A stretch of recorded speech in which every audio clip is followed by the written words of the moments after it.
Good evening, horror family. Welcome to Where the Scary Things Are. I'm your host, MonsterMash Ken, and with me, as always, the Mistress of Darkness, the Lady of the Night, the Queen of Fright, Muse. How you doing tonight, lady? Pretty good. Just hanging out with you guys and ready to talk all things horror. I'm excited, man. I'm really excited to get into it. Unfortunately, Chris is not with us tonight, but we also have Dexter and HorrO from PromoteHorror.com. What's up, man? Yes, we are here. We were earlier discussing, on the podcast, and maybe 17 years from now, doing a reunion show, um, and maybe actually doing an episode as opposed to just crying and having a bunch of drama like the Friends reunion did. I think that would be more appropriate, of course, 17 years from now. I didn't watch it. I unpopular opinion. I don't like Friend. I mean, I don't like that show. I think Ross was so annoying where I just didn't want to watch it anymore. And I mean, I like looking at Jennifer Aniston, but other than that, like, forget about it. It just wasn't for me. I don't know. We've got an interesting show tonight. A very interesting movie. It's one of these movies you're gonna love it, you're gonna hate it, but you're definitely gonna laugh. I think if you have a good sense of humor. It's called Roadhead. Who doesn't like a little Roadhead? This is directed by David Del Rio. We will have a lot of the cast on tonight, and that'll be in our second half of the show. Uh, yeah, so I'm gonna just jump right into our show. I got a beer here that I'm really excited to try. This one here is a Hawaiian beer. This is called let's see if I can get on the camera there. My Time Island Wheat by Kona Brewing.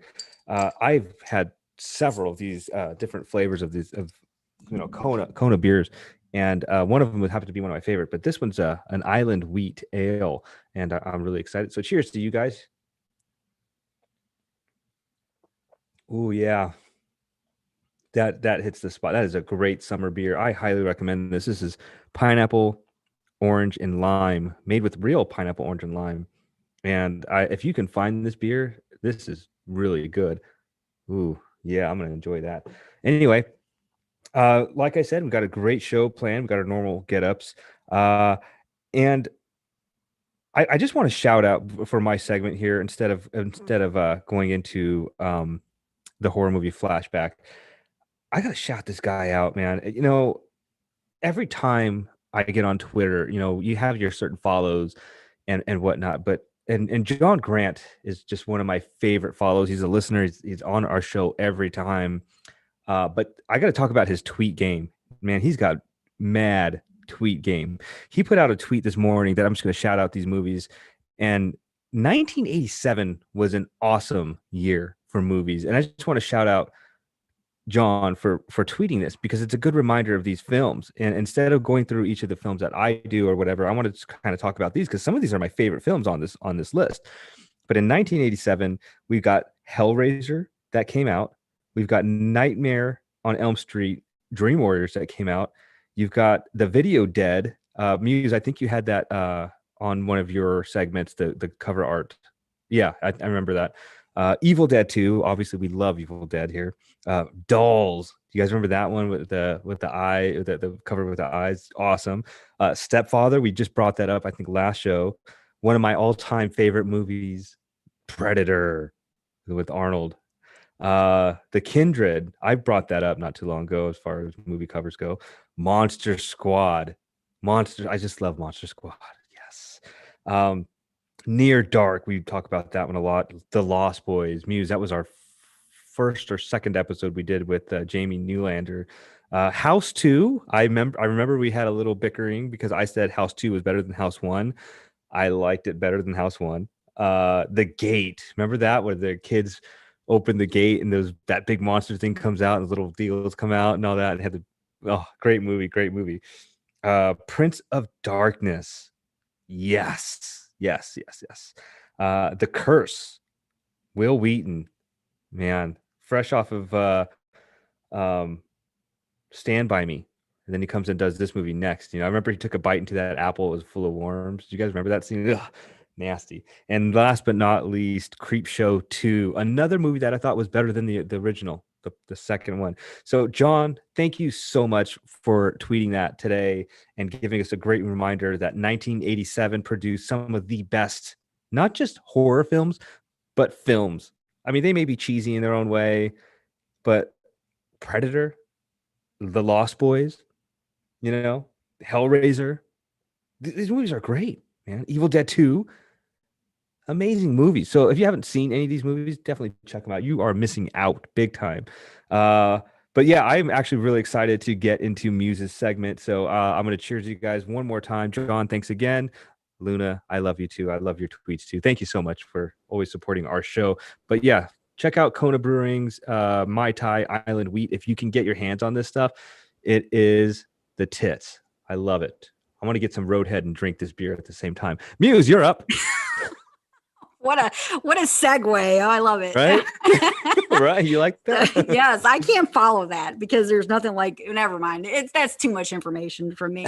Okay. So Ken said it best anyways. So so Ken actually inspired the Sinister Six. He gave me this idea a few weeks back and I thought, what better time than to do it now? Because it's just a great idea. I already had last week, so that's why I didn't do it last week. But this was a fun idea. So Ken was like, what about doing a Sinister Six based on horror movie inspired music videos?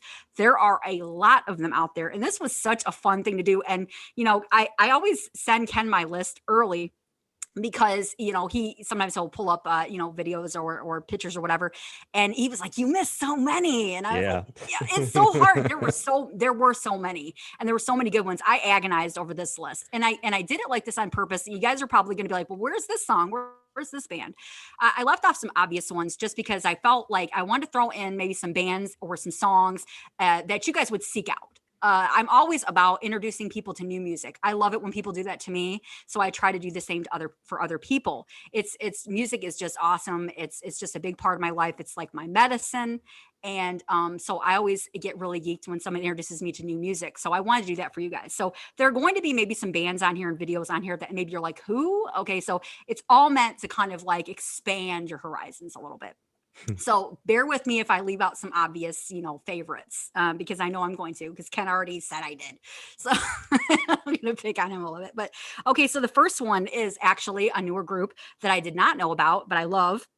They're called the Black Dahlia Murder, and their song is called Everything Went Black. This is the song, and the video is Creepshow inspired, right down to the fact that there is actually comic book art. They actually have like comic book-esque things happening, like where pages are flipping to different stories, and they actually cover almost every story in the first Creepshow. They cover the crate, they cover Something to Tide You Over, and they cover The Lonesome Death of Jordy Verrill, which is Ken's favorite, where he's like, meteor shit.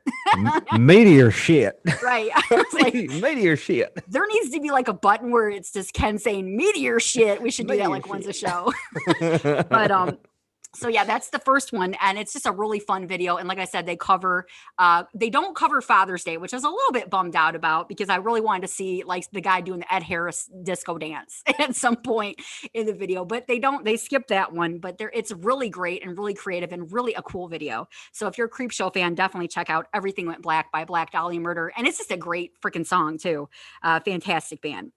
The second is The Man Behind the Mask by Alice Cooper. I had to throw in a classic there, and it's from Jason Lives. So obviously I'm gonna add that one.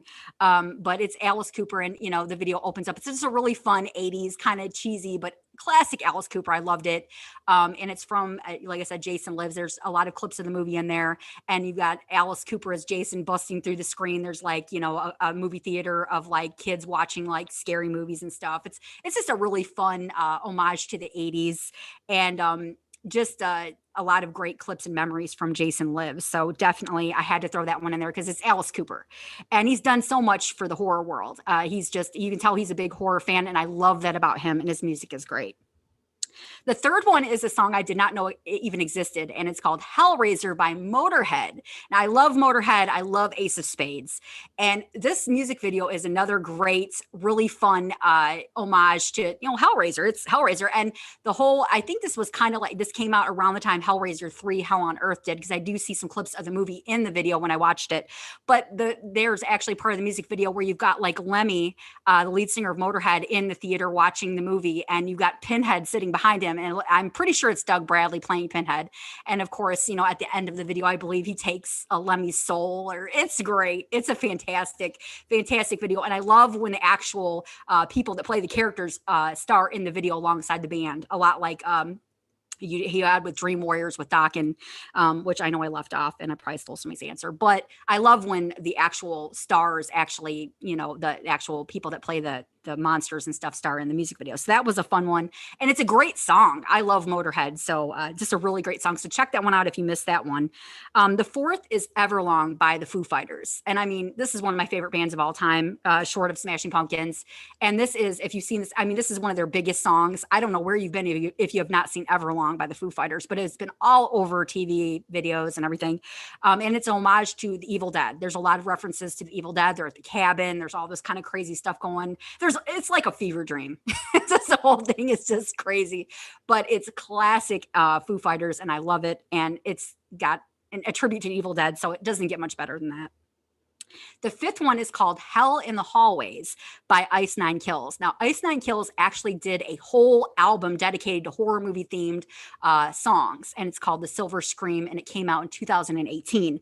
This one is called Hell in the Hallways. This is not on that particular album. It's a different album they had, but it's still a great song. It's inspired by the movie Carrie, and it's kind of like supposed to take place like 10 years after what happened with Carrie White at her high school prom. And there's a great twist at the end. You got to check this one out. If you don't know this band, you got to check them out. They're great. And The Silver Scream is absolutely stellar. One of my friends told me about this band, and because he knows I'm a big horror fan, he said, if you love horror, this group really pays tribute to a lot of great horror movies on one of their CDs. So it's a great band. And this one, even though it's not on that particular one, it's still horror movie inspired. So great reference to Carrie here. And I know this last band is pretty polarizing for some folks. I know some people like them, some people don't. I like them. It's 30 Seconds to Mars. And the song is The Kill. And obviously it's inspired by The Shining. You've got Jared Leto playing the Jack Torrance-like character. There's a lot of scenery, a lot of symbolism and stuff from the movie. If you're a big fan of The Shining, you definitely are going to get all the references here. And it's just a great song. I love this song. I know that some people like 30 Seconds to Mars, some don't. I do. So that's why it made my list. But I had a few honorable mentions. Why don't you? Whoa! Come on. Okay, I'll let you guys Calm go. your nuts. Ken's afraid I'm going to steal his answers. Calm your nuts for a second. You didn't take none of mine. No, but go ahead. It's the Sinister 6, not the Sinister 20. I wanted the Sinister 16. I told you that. This was a long list. Why I'll wait. Me and HorrO a chance. Maybe we get it. Maybe we don't. All right. Okay, I know I'm getting excited. Okay. So Ken is chomping at the bit, so I'm gonna let him go first. I'll concede to HorrO because I'll concede and then I'll go after. But before you go, HorrO, I just want to shout out the chat room really quick. Some good suggestions there. John Grant, of course, always there. We love you, man. Luna, same as you. I love you so much. Thank you. Luke D, Mike. Who else is here? I'm in there. All right, well, it keeps going and going here. Muse, you're in there. All right, there's a few people in there. Shout out to you guys. Thanks for making this show possible. We love you guys so much. Send me your videos that you like, and we'll shout them out in the show. HorrO, what do you got? Okay. Well, I'll be back. I'll be in there in a minute. But yeah, this one, I can't say my memory on specific music videos since MTV kind of died off. Instead, they show us all this reality bullshit. My memory on videos isn't very good. But I'm going to first throw out Fresh Prince and Nightmare on Elm Street. That was always a classic back in my time. I don't know if people don't really remember where Fresh Prince came from or Will Smith came from, but he was the Fresh Prince and he did do Nightmare on Elm Street. That was pretty good stuff. Of course, I'm sure it's in Muse's hall, extras there. Is Thriller by Michael Jackson. That's just another obvious one. But I guess a couple others. I love Slipknot. They are big horror fans in themselves. So I'm sure you could pick a number of their songs and videos to throw in there. I'm also a big fan of Metallica. Throw a number of their songs in there. I was kind of thinking Korn with Twisted Transistor. A long time ago when I thought of writing a horror movie, I always wanted that song in my movie. I don't remember what the video was for that, but for some reason I always wanted that song in my horror movie, whatever that was going to be. I would find a way to put it in there. And of course, Rob Zombie with Dragula or Living Dead Girl. I think maybe those are some other good examples. So yeah, those are my like Sinister 6, 17, 18, whatever, 20, 25 answers. But I got Dexter here. So I get a few extra. So Dexter can take up a few of those. Great choices. Yeah, Thriller was definitely one. I was thinking Ken's going to go Thriller or something like that.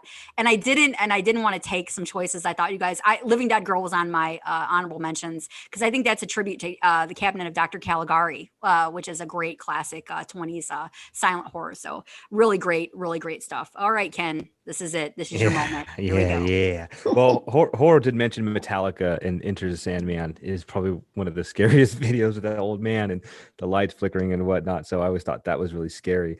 Anything by Tool, man. Tool, awesome videos, just amazing band, amazing videos. 9 Inch Nails, Closer. That's probably got to be at the top, man. That's an awesome just song, period.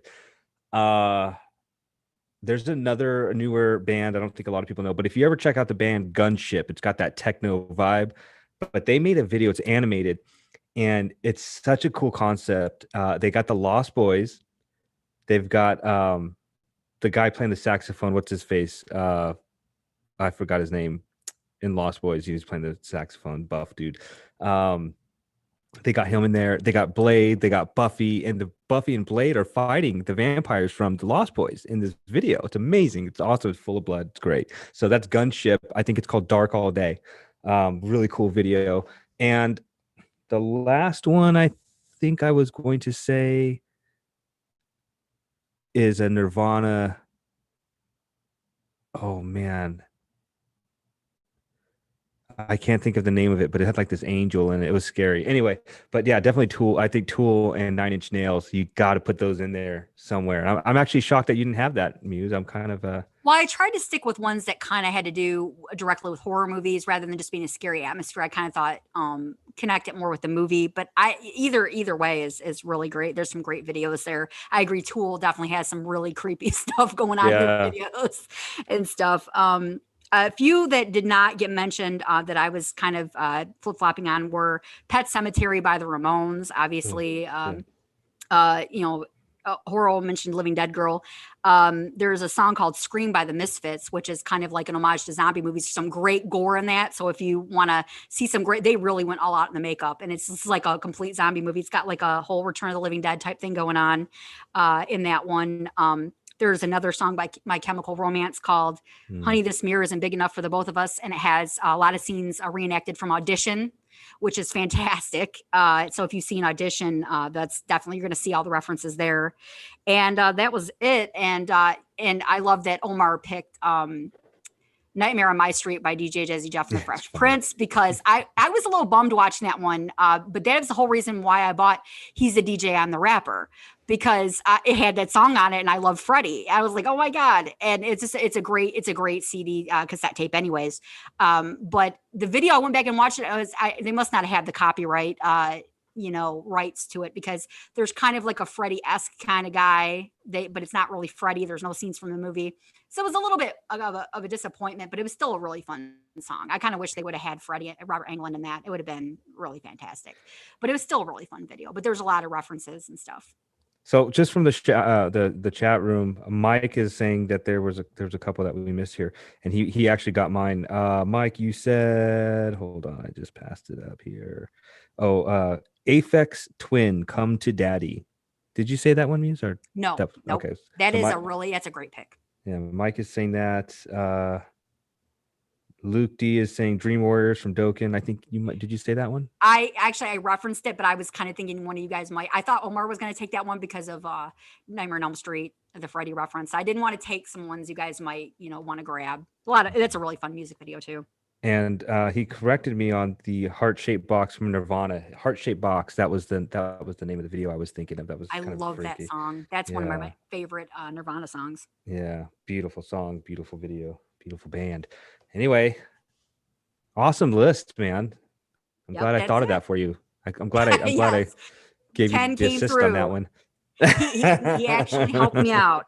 No, Yeah, great idea, and it was a lot of fun. no, I think what Omar said too is like, MTV used to have like great videos. We used to watch Yes, music videos, and now it's like, what? I it's don't all want to. TV shows. Yeah, Now it's reality up your ass I mean, Right. all come day. on, man. Yes, perfect way to put it. The Yep. horror. Oh, It's horror. gosh. That's what it is. It's horror. Yeah, I know it's it's pure not. I don't horror. even know how they even call it music television anymore. I don't even know how in the world they still have that name. I mean, they do show videos, but it's like 3 a.m. or something. Like Yeah, every you're the video. only one. You and John Grant are the only ones up at 3 in the morning. I'm telling you Right. right now. That's right. All right, let's get into the promote horror 666 rundown with HorrO and Dexter. Yes.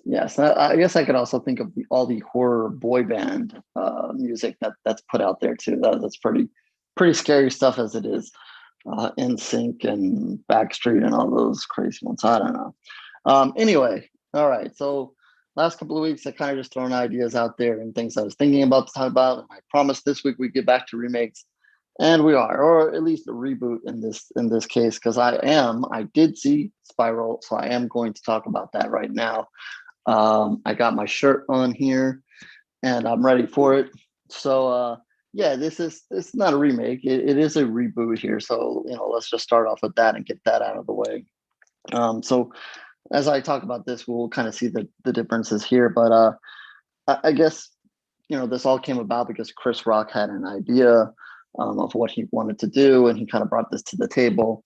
And as you watch this movie and you watch it unfold, it is a lot to do about police, and obviously, police are big in the news now. So maybe he felt that is why they needed to do the story. I'm not going to go down the political route now. I'm not going to make any assumptions here. But let's not, Saw has involved police all along, so I guess it's not a total stretch. But I guess I'm just making a big assumption that maybe that's why he wanted to bring it to the stage now. But regardless of that, so we have Spiral here. It's another chapter, a new chapter in Saw. So what are some things that since it's not a remake, you can't really remake Saw. I just find that almost impossible to do, because especially for those who have seen Saw. I mean, if you're gonna do a remake, especially for the ones who've never seen Saw, then go for it. But if you've seen Saw in any of the sequels, it's really impossible, because it has one of the best twists of all time, in my opinion, or at least that I've seen. Um, and of course, in the original movie here. And if you've seen that, there's just no really way. I just don't think you can recreate that with the same character, the same movie. Maybe you can recreate that with the different story and a whole different ball game here. But if you're talking the Saw universe, you just really hard to recreate that final moment in the first movie. So that is why they obviously didn't do a remake, or I'm gonna assume why they didn't do a remake, because you just can't do that. So instead, we have a reboot here, and with the reboot, I guess you're gonna have to have some things in common, but you're also gonna go your new way here. And I'm not gonna try to make this a spoiler free, because I know a lot of you still haven't seen this movie, and I don't want to give away too much stuff. But I just want to make sure that to cover the bases here and show that it does have some stuff that will make it Saw. Obviously, we have a setup here of an investigation. A lot of the Saws had an investigation going on. Like I said, it does have police, especially some of the sequels might tie closer to the police than others. But there is an investigation going on here. Chris Rock's character is obviously at the center of it. Samuel L. Jackson plays his father, which in itself seemed a little weird. I'm not sure the age difference there, but for some reason it just seemed weird. I don't know. But I think both of them put on performances you would expect from them. They had their foul mouths, they had their moments. Sam Jackson can't, as great as he is, he can just never escape himself. He is himself. And whether that works for some people or not, I mean, that's up to you. I love it. I mean, I can't get enough of it. It's great. He always has his moments in it. But obviously, the center of the story is mostly Chris Rock, and we're going to follow him. He's obviously a policeman, and he's not a well liked. Him and his father are basically not really well liked here, and that kind of sets the stage here as these murders start happening. Is it about them? Are they the killers? What is going on here? You see multiple characters, set up here that are other policemen. Most of them are other policemen in the force some way, and they either don't like him or don't like his father, or maybe don't like either of them, which kind of is the other thing here in this movie, in a Saw movie, where it is guess the killer. So obviously you have all these people that could be the killer, and maybe not early on, but as the Saw series kind of went on, it was kind of a guessing game of who the killer was, and I always sucked at it. I always chose wrong. That was a game that I played wrong, and if my life was on the line to pick the killer, I would be dead right now.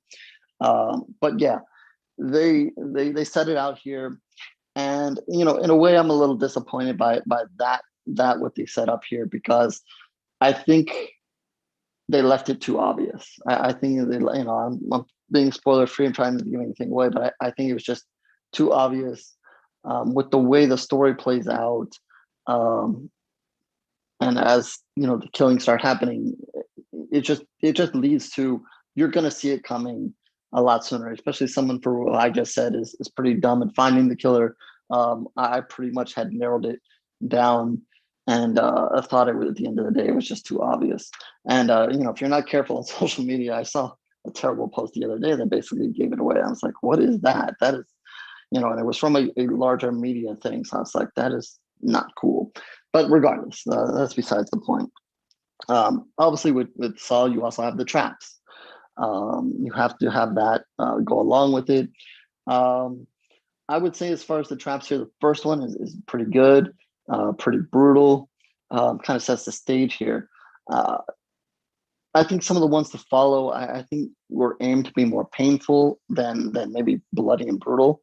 And I thought that maybe that was a little bit, at least for me, was a disappointment. I guess everybody has what they like in the Saws and what they like with the traps. I like them to be down outright bloody and disgusting and whatever. And I thought as they went along, that some of them were certainly got a little bit bloody, but were more just of traps of painfulness and not matching what they did with the first one. So I thought that was a little disappointment. And then there's some towards the end, which I'm not going to mention because it would kind of give away what happens at the end, and I don't want to do that.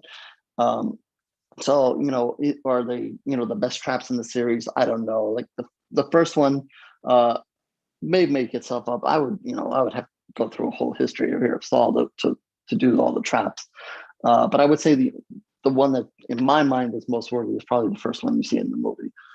If you wanted to kind of throw that against some of the other ones in the previous movies. And I think they did pay homage to the original, which was cool.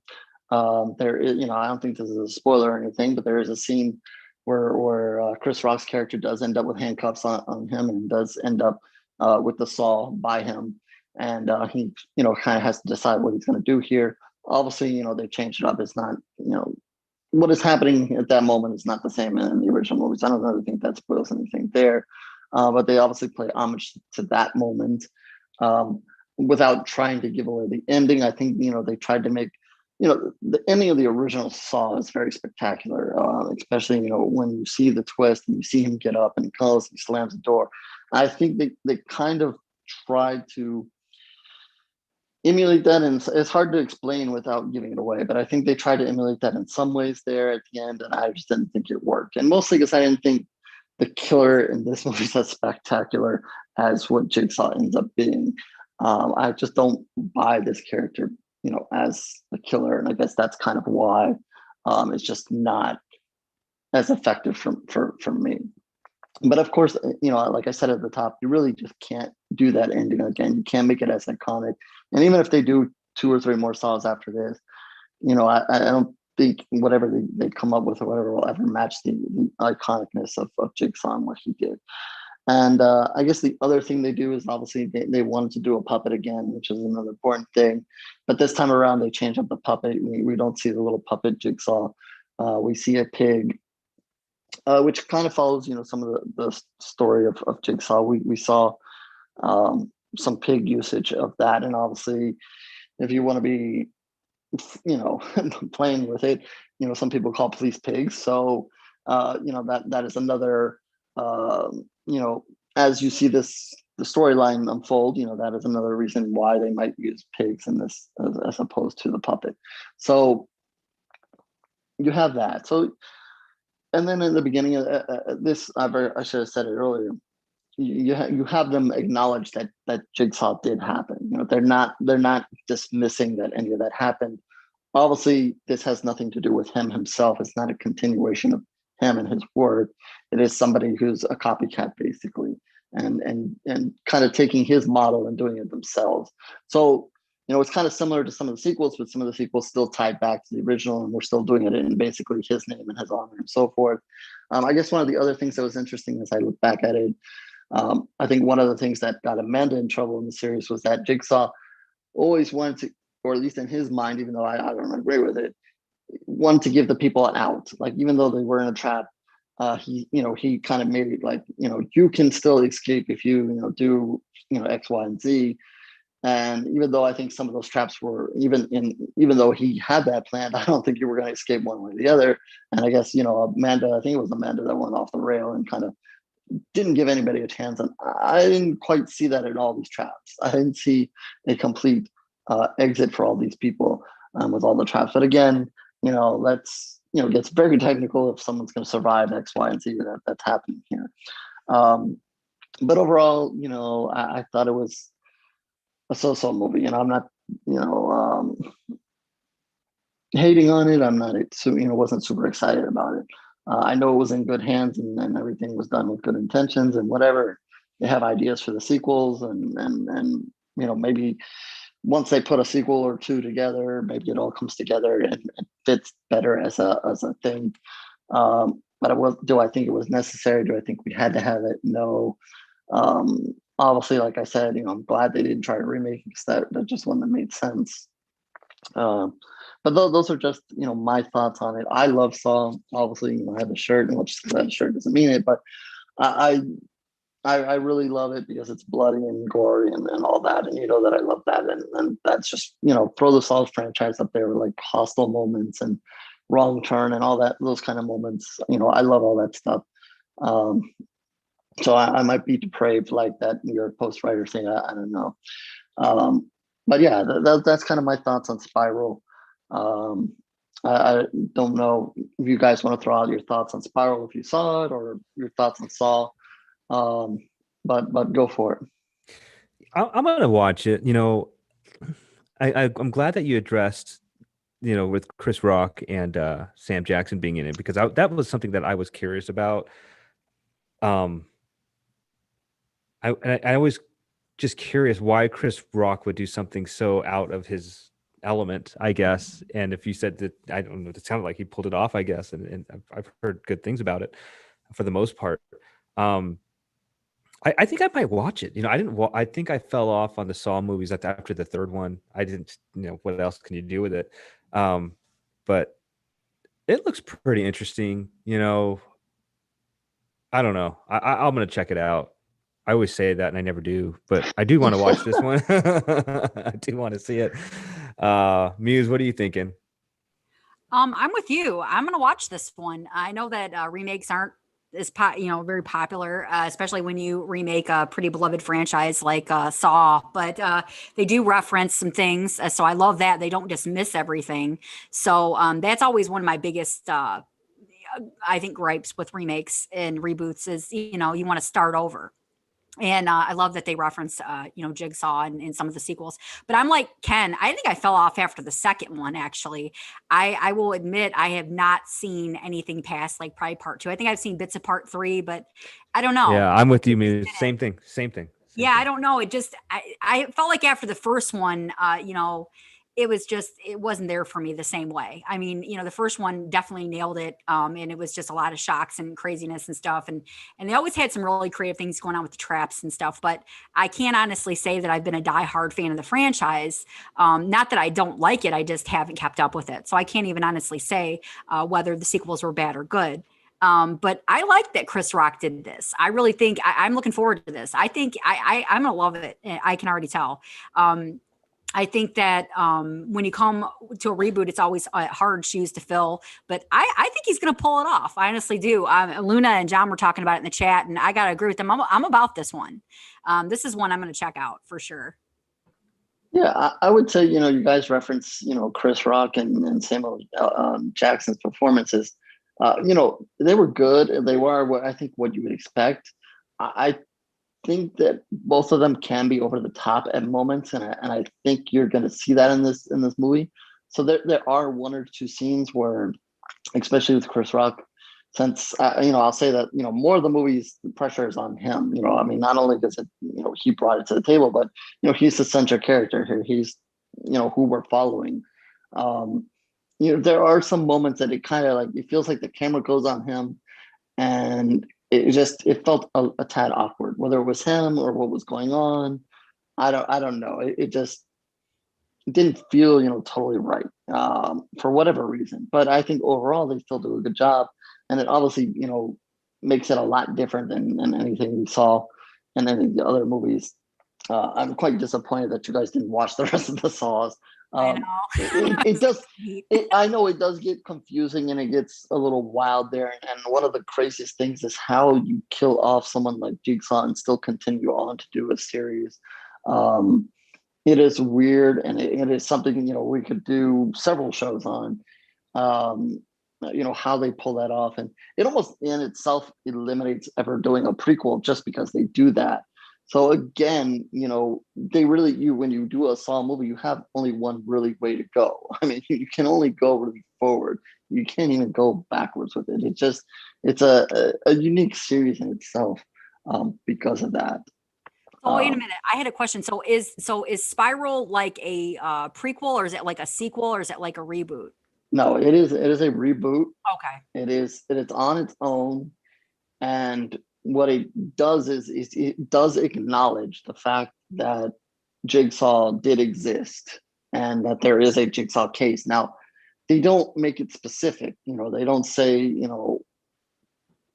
if they're talking about the original movie or they're talking about some of the events that happened after. We can only assume they're talking about the original. But, as this went on, there was a series of in itself copycat killers, that kind of continue as the series goes on, copies or continues in his name, basically. Gotcha. So you don't know if they're referencing those people or Jigsaw himself. But it is a reboot. It is, I think it's 12 years ahead. But again, 12 years ahead of the last Saw incident or the 12 years, since the beginning of Saw. And not specific.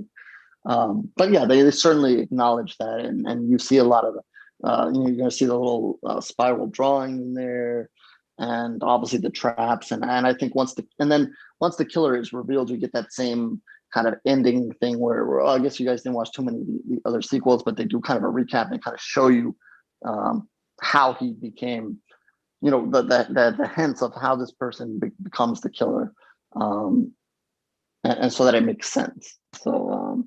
Yeah, it's a reboot. They do a lot to acknowledge, but it's not a remake. But yeah, with that, I guess let's move forward with the news. Can I go ahead before you jump? I wanted to ask. I read an interesting, I guess, news flash or whatever you want to call it, but it seems like for horror movies, we had a really good week in mainstream horror because you've got The Quiet Place 2 that had just came out, and then The Conjuring 3, 4, whatever it is, and then Spiral. So really cool stuff. It looks like horror's dominating the box office, which is awesome. I don't know. I mean, those three movies, I just don't know if it was enough for me to go to the movie theater. I'm still sour on Saint Maud. I really wanted to see Saint Maud in the theater. I still haven't watched it yet, and I don't know what happened. COVID just ruined it for me. But yeah, it's available for. I think it's on Amazon or it's on streaming. No, it's streaming somewhere. Okay, I was wondering because I think I'm the only one that's seen it. So yeah, I remember. I saw it. What did you? Okay, so this is like way off topic, but I just was what Omar thought about Saint Maud. I'm not gonna ruin it, but No, ruin. It's okay. It's been I out. know It's my it's not fault. really ruining it. I just don't like. I mean, I just didn't. I didn't like. No, Midsommar. you're not alone. I didn't enjoy it Okay. as much as I was like, am I the only one that didn't like this one? Because I didn't know if Ken had seen it yet. I know he Oh. hasn't talked about it, so I just I, hadn't seen it. I want to go back and revisit it just in case I Me missed too. something. But to me, it was a letdown. I saw that there were some people that really liked it. I was let down by it. I'm glad I didn't need to go get COVID for that one. I've heard that Well, you should watch it more than once. I don't know. It's definitely a slow burn, definitely for sure. Yeah, that's a problem. I guess I'm hearing that. I'm hearing that. Not Spiral. The Conjuring, the new one, is going to be kind of the same along the same lines as Midsommar. Like Oh, either you liked it a lot or you hated okay. it. I was gonna say it's gonna be like Midsommar. Is anything like Midsommar? I mean, Well, stay tuned because I happen to have a review coming out soon, and if you don't want to watch that, maybe I'll talk about that next week. I did see The Conjuring 3, but I don't want to take up the entire rest of the time talking about The Conjuring. Chris isn't here, so we still got 10 minutes before we get the We're guest like, on. who I cares? want We want you to take it the whole time. yeah. Chris isn't Okay, here. my basic point. What I'll tease it, and I'll tease what I say in Yeah. my review, and I'll I tease was like, what withdraw my I'll talk. material for next week. And I'll talk about The Conjuring 3 more next week. This makes it easy for me. Yeah. But I guess my biggest point and what I think, I haven't read any other people's reviews for it. I've just seen those kind of headlines or what people have said. And I think what's different in this story and what I mentioned in my review is that the first two movies are kind of supernatural in nature and are very focused on jump scaring you and kind of getting you in this one. This one is more, it starts with an exorcism and then is more about possession. So it's a different story. They're not, there is still a jump scare or two moment in there, and it kind of depends on your level of, what you call scary. But I don't think that that's the focus this time. It's a different story. It's a different, way they're going about it this time. And I think that either worked for some people or didn't work for some people. And that is my assumption why that there's this divide on whether people liked this one or not. Obviously, the first two set a huge high bar. Muse is a sequel. Girl, she loves the sequel. A lot of people love the sequel more than the original. I'm not so sure about that, but it's very close. And but the first two are such excellent movies that I think that no matter what this third movie did, it's gonna be really hard to beat the first two, regardless of whatever they put on screen. I don't know if that kind of gives you a tease or kind of answers that kind of question. What turns me off on it is the picture that we keep seeing of the boy or the boy contorted. It just looks so stupid, man. I'm sorry. It looks like shit. Well, what I'll tell you What you about really that think, is, Ken?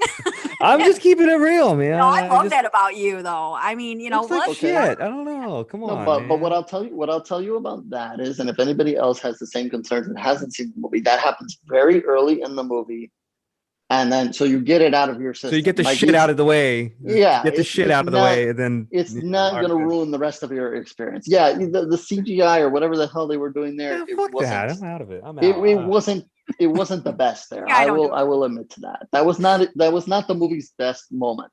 They tried, but it's not they make it seem like it's about the little boy. It's just not. He is important to the story, but he's not. He's there in the beginning, and then it shifts directions. Again, ruining everything I'm going to talk about next week. But CGI, yeah. the devil made me do it. Exactly. They're, The devil well, made me. they're not coming on the show. Oh yeah. The devil made me put CGI in the movie. Yeah. Damn it. They can kiss my ass too. Yes. All right. What's the news? I hope you mentioned the big news, but go for it. Yes, I'm gonna. Well, there's lots of big news, but I'll just say one other thing, just because you mentioned it real quick before I start. That is, you mentioned the three big movies that have taken a lot of the chunk of that, and I've seen a lot of those headlines go. But let's not pretend that we haven't seen some great horror through the entire. And we've talked a lot about it. We've done a lot of shows on it, brought a lot of cast and crew from a lot of great horror in 2020. I think some people are all excited about being back in theater and seeing these movies. But it's easy for them because you got sequels and big names and all that. It's very easy for them to run up the score of the box office. But we've talked about tons of great movies over the course of the year. We've had a lot of them on the show. Let's not forget about those. Let's not pretend like those aren't happening. Everybody's so quick to it. It's great. People are going back to theaters. I haven't seen Quiet Places of the three. I haven't seen that one yet. And it's one that almost gets me to the theaters because I like it. I love the first one. I'm dying to see the sequel, but I'm just not ready for the theaters, and that's just a personal choice. But yeah, let's just, I love all the headlines. And horror dominated in COVID time too, with the drive-ins and video on demand and letters. So let's not pretend like this is some magic thing. Horror dominates. All the rest is forget about all that stuff. Okay, so we got some news here. Obviously, Ken mentioned there's some big news. I don't know if I'm going to mention big news. It's the same big news, but obviously one that lit Twitter on fire yesterday was that Rob Zombie is doing the Monsters. I like to start off with there it is. Yeah, I like to start off with the remake news, and hey, you can't avoid that one. Obviously, the Monsters are iconic. It was a little bit before my time, so I'm not going to say I'm the devoted to it and love it and whatever. It will be interesting to see what he does. What I'm kind of disappointed with, I read real quickly that it seems like every movie he does, he kind of brings along the same cast, and I understand, maybe he likes working with the same people, especially his wife. Some people don't want to work with their wife, so that's great that he does. But I don't know that when does that become tiring for fans? When do they want to see Rob Zombie do something with different people? And again, that might make a great topic for another day. So, we'll see if he pulls this off with the Monsters or not. Other remake news is, I guess, Christine. They have that in the works. Do we need another Killer Car movie? I don't know. Killer Car, okay, cool, maybe not. But I guess they're thinking of a new way to rework that story. So that is in the ballpark. So we'll see what happens there. I don't know if that really makes me excited, but apparently we want to remake every Stephen King novel and movie or whatever. Something that Ken's probably looking forward to, Evil Dead Rise, the new movie. It looks like they've started production of that. So we'll see what they do there. Lots of buzz about that one as well. So we got some interesting things to come here. It's not over here. Lock and Key, something that I watched and I was kind of split on, but I'm excited that they announced there will be a season 2, and that's coming to Netflix, and that will be in October. We mentioned A Quiet Place a minute ago. We long know that it was going to be a trilogy, but not only that, now they've made it official that they're also going to have a spinoff. So The Quiet Place is not going anywhere. That universe is expanding, and it looks like a spinoff will be here in 2023. So we'll see what they do there. Like I said, I love it. I haven't seen part 2, but I'm hoping to like it and hoping to see what they do overall here. Some horror icons here. Kane Hodder and Michael Berryman, along with Scout Taylor Compton, are coming to DVD and video on demand with a new movie called Room 9. So if you're looking for some of your favorite horror icons, here's a new movie coming your way.